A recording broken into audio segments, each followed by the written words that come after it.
दोस्तों, नवी क्लासेस में आपका स्वागत है। Welcome back to Navi classes. आज हम डिस्कस करेंगे unit 18 planning in India, Bharat में योजना। लेकिन उससे पहले आपके लिए मेरे पास एक अच्छा सा विचार है कि जितना बड़ा सपना होगा उतनी बड़ी तकलीफें होंगी। जितना बड़ा सपना होगा उतनी बड़ी तकलीफें होंगी, और जितनी बड़ी तकलीफें होंगी उतनी बड़ी कामयाबी होगी। तो हमें लगातार मेहनत करते रहना चाहिए, क्योंकि जो फल हमें हमारी मेहनत का, हमारे कठिन परिश्रम का मिलता है वह बहुत ही मीठा होता है। तो चलिए स्टार्ट करते हैं इस यूनिट का डिस्कशन। क्वेश्चन नंबर 1 है, the planning commission of India was set up in the year. इसमें आपको बताना है कि भारत की योजना आयोग की स्थापना जो है वो किस वर्ष में हुई थी। चार विकल्प हैं आपके पास, 1947, 1949, 1950 या फिर 1952। सही जवाब जो है इसका वो है आपका ऑप्शन सी, 1950। प्लानिंग कमीशन यानी कि जो योजना आयोग है, इसकी स्थापना 15 मार्च 1950 को हुई थी, और पहली जो योजना है वो 1950-51 में अपनाई गई थी, फर्स्ट 5 ईयर प्लान जो था। बढ़ते हैं क्वेश्चन नंबर 2 की तरफ। विच sector goat the highest priority during the first and second 5 year plans. प्रथम और द्वितीय पंचवर्षीय योजनाओं के दौरान किस क्षेत्र को सर्वोच्च प्राथमिकता मिली। चार विकल्प आपके पास हैं। ऑप्शन ए है ट्रांसपोर्ट एंड कम्युनिकेशन, यानी कि परिवहन और संचार। ऑप्शन 2 आपको दिया गया है इंडस्ट्री यानी उद्योग। Option C is irrigation and flood control, सिंचाई और बाढ़ नियंत्रण। ऑप्शन डी है कि उपरोक्त में से कोई भी जो है ए बी सी वो सही नहीं है। तो देखिए इसका सही जवाब कि फर्स्ट और सेकंड 5 ईयर प्लान में जो हाईएस्ट प्रायोरिटी मिली वो थी इंडस्ट्री सेक्टर को। बी जो है उद्योग, वो आपका सही जवाब है। Question number 3 is, third 5 year plan give priority to which sector. कि तीसरी जो पंचवर्षीय योजना थी उसने किस क्षेत्र को प्राथमिकता दी। चार विकल्प आपके पास है। ऑप्शन ए है ट्रांसपोर्ट एंड कम्युनिकेशन, परिवहन और संचार। Option B is power. Option C is ग्राम और लघु उद्योग, village and small scale industries. Option D is irrigation यानी सिंचाई। तो सही जवाब जो है वो है आपका ऑप्शन बी, पावर। थर्ड जो 5 ईयर प्लान था उसमें power.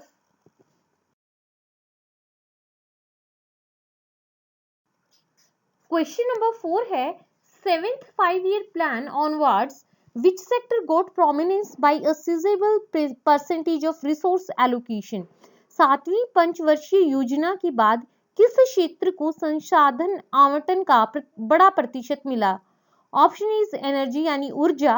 Option B is agriculture and allied services, कृषि और संबद्ध सेवाएं। ऑप्शन सी है ट्रांसपोर्ट यानी परिवहन, और ऑप्शन डी है उद्योग और खनिज, इंडस्ट्री एंड मिनरल्स। सही जवाब जो है इसका वो है आपका ऑप्शन ए, ऊर्जा। एनर्जी को सातवीं पंचवर्षीय योजना के आगे, जैसे कि 8वीं 9वीं 10वीं 11वीं 12वीं, मतलब जो भी पंचवर्षीय योजनाएं रही उसमें इसको काफी परसेंटेज जो है वो इसको मिली, इसको काफी महत्व उसमें मिला। Question number 5 is, which of the following statements is or are true regarding the balance of payment।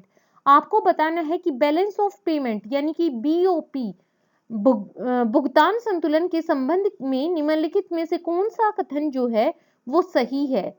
Option A कहता है कि it records the transactions of goods and services with foreign countries, कि यह विदेशों के साथ वस्तुओं और सेवाओं के लेन देन को रिकॉर्ड करता है। Option B says that it is obtained by subtracting the payments from the imported items from receipts for items exported, कि यह निर्यात की गई वस्तुओं के प्राप्तियों से आयातित वस्तुओं के लिए किए गए भुगतान को घटाकर प्राप्त किया जाता है। ऑप्शन सी कहता है कि if the balance is negative it implies that the imports of goods and services in a country is more than its exports of goods and services, कि यदि शीर्ष ऋणात्मक है तो इसका तात्पर्य है कि देश की वस्तुओं और सेवाओं का आयात उसके माल और सेवाओं के निर्यात से अधिक होता है। ऑप्शन डी इज कि एबीसी जो थे वो सारे सही हैं। तो आपका सही जवाब भी यही है ऑप्शन डी, कि बैलेंस ऑफ पेमेंट के रिगार्डिंग, बीओपी के रिगार्डिंग जो एबीसी तीनों जो कथन है, तीनों जो स्टेटमेंट है वो बिल्कुल सही हैं। Question number 6 is dash reflects a situation when overall prices are increasing for a longer period of time. It is usually measured by the percentage change in the price index. बताना है इसमें आपको कि एक स्थिति, कौन सी वो स्थिति होती है जब समग्र मूल्य लंबी अवधि के लिए बढ़ रहे होते हैं और आमतौर पर यह मूल्य सूचकांक में प्रतिशत परिवर्तन से मापा जाता है। ऑप्शन इज डिफ्लेशन, अपस्फीति। ऑप्शन बी इज इन्फ्लेशन, मुद्रास्फीति। ऑप्शन सी इज रिसेशन यानी मंदी, या option D none of the above is correct. तो सही जवाब जो है वो है आपका ऑप्शन बी, इन्फ्लेशन। इन्फ्लेशन वो सिचुएशन होती है जहां पर प्राइसेस जो हैं, कीमती जो हैं, वो लगातार लंबी अवधि के लिए वो बढ़ती जाती हैं और इसको कैसे मापा जाता है? By the percentage change in price index. बढ़ते हैं नेक्स्ट क्वेश्चन की तरफ। क्वेश्चन नंबर 7 है direct attack on poverty was a plan strategy during the. आपको बताना है कि गरीबी पर सीधा हमला मतलब गरीबी हटाओ जो था वो किस 5 ईयर प्लान का मोटिव था। Option is second 5 year plan, option B is third 5 year plan, option C is fourth 5 year plan and option D is fifth 5 year plan. तो इसका सही जवाब है वो है आपका option D, fifth 5 year plan. Fifth 5 year plan की duration थी 1974 से लेकर 1979 तक, तो यानी कि 1974 से 1979 तक। तो ये मतलब कि 1980s का ये पीरियड था। अगर आपसे ऐसे पूछा जाए कि किस दशक में, तो ये 1980 के दशक में ये हुआ कि गरीबी हटाओ जो है ये नारा दिया गया था, रिमूव पॉवर्टी। और आपको मैं बता दूं कि वैसे तो जो इंदिरा गांधी जी थे इस टाइम उनका शासन था, तो उनके खिलाफ उनके जो ओपोनेंट्स थे उन्होंने इंदिरा हटाओ का आंदोलन मतलब ये नारा दिया था, लेकिन उसको चेंज करके उसके मतलब अपोजिशन में इंदिरा गांधी जी ने गरीबी हटाओ उस नारे को इंदिरा हटाओ से गरीबी हटाओ में परिवर्तन कर दिया अपने प्रयासों से। Question number 8 is which plan is often called as Nehru महाबलिनी ग्रोथ स्ट्रेटेजी। इसमें आपको बताना है कि इस क्वेश्चन में कि किस योजना को अक्सर नेहरू महालनोबिस विकास रणनीति कहा जाता है। 4 विकल्प हैं आपके पास। फर्स्ट है दूसरी पंचवर्षीय योजना को, second is fourth 5 year plan यानी कि चौथी पंचवर्षीय योजना, option C is fifth 5 year plan या option D sixth 5 year plan. तो सही जवाब जो है वो है आपका option A, second 5 year plan. Second 5 year plan यानी कि द्वितीय पंचवर्षीय योजना को नेहरू महालनोबिस विकास रणनीति कहा जाता है, क्योंकि महालनोबिस और नेहरू देश के इसमें देखिए महालनोबिस जो थे इनका मेन रोल था और नेहरू उस टाइम जो थे वो देश के प्रधानमंत्री थे। तो इन्होंने अर्थव्यवस्था के उद्योगीकरण और विशेष रूप से भारी उद्योगों पर उस समय जोर दिया था। तो इन्हीं के नाम से इस सेकंड 5 ईयर को प्लान को पहचाना जाने लगा। Question number 9 is trickle down effect visualised that, कि ट्रिकल डाउन इफेक्ट ने क्या कल्पना की। Option A the rich farmer would benefit from green revolution, कि जो अमीर किसानों को हरित क्रांति से लाभ होगा। Option B is the economic growth will automatically bring benefits to the poor, कि आर्थिक विकास अपने आप गरीबों को लाभ पहुंचाएगा। Option C is the economic growth needs to be controlled by the state, कि आर्थिक विकास को राज्य द्वारा नियंत्रित करने की आवश्यकता है। या option D none of the above, उपरोक्त में से कोई भी नहीं। तो सही जवाब इसका है वो है आपका ऑप्शन बी, कि ट्रिकल डाउन इफेक्ट जो था इसने क्या कल्पना की थी, जो इकोनॉमिक ग्रोथ होगी वो ऑटोमेटिकली उससे पुअर जो हैं, गरीब जो हैं, उनको बेनिफिट मिलेगा। क्वेश्चन नंबर 10 है कि agricultural development led growth ADLG a strategy as defined by John W Mellor was expected to show better results due to, कि जॉन डब्ल्यू मैलर द्वारा परिभाषित कृषि विकास नेतृत्व विकास एडीएलजी से अपेक्षा की गई थी कि बेहतर परिणाम दिखाए जाएं। ऑप्शन ए किस वजह से? ऑप्शन ए है strong domestic links between agriculture and industry, कृषि और उद्योग के बीच मजबूत और घरेलू संबंध। Option B is less import intensity of investment in agriculture, कृषि में निवेश की कम आयात तीव्रता।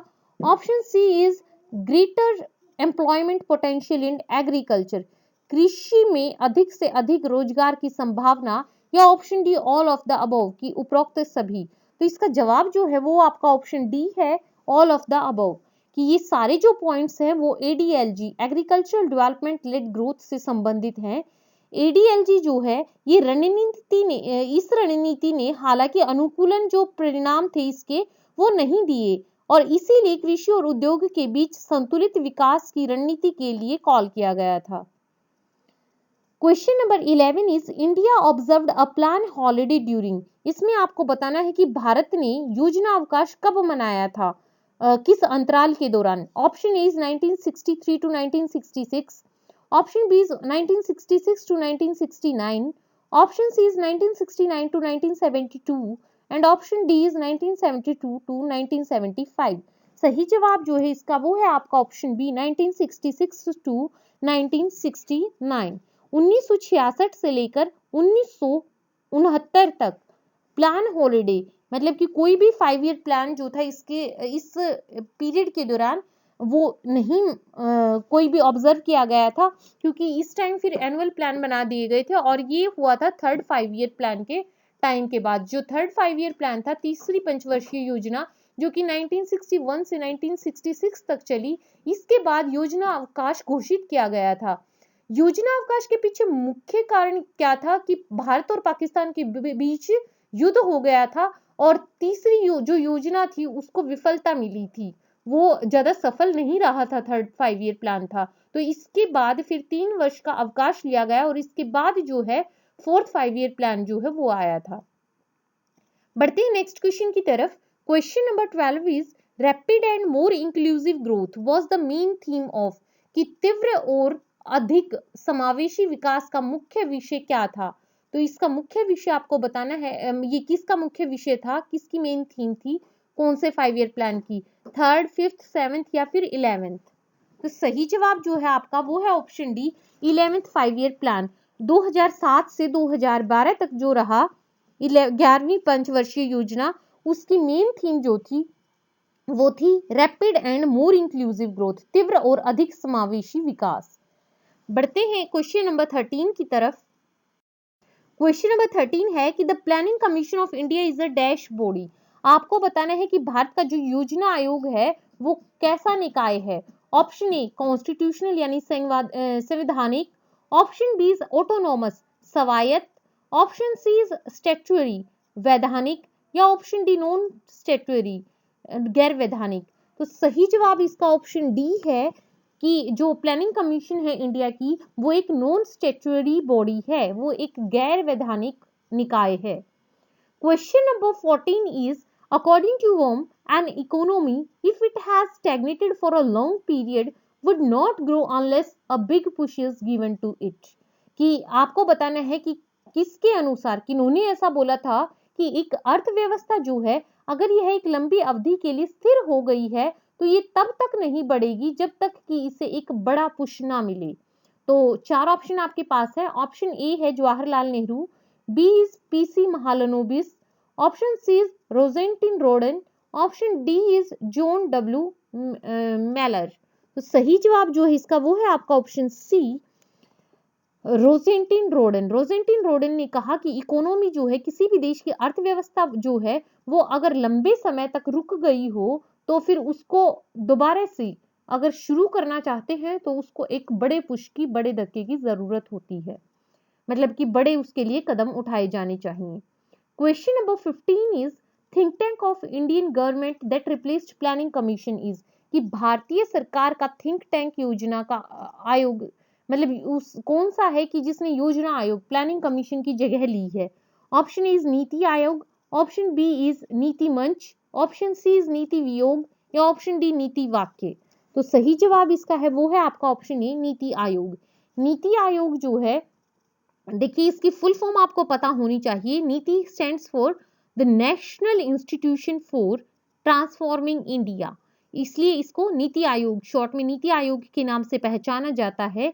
ये एक प्रीमियर पॉलिसी है इंडियन गवर्नमेंट की जिसे थिंक टैंक कहा जाता है।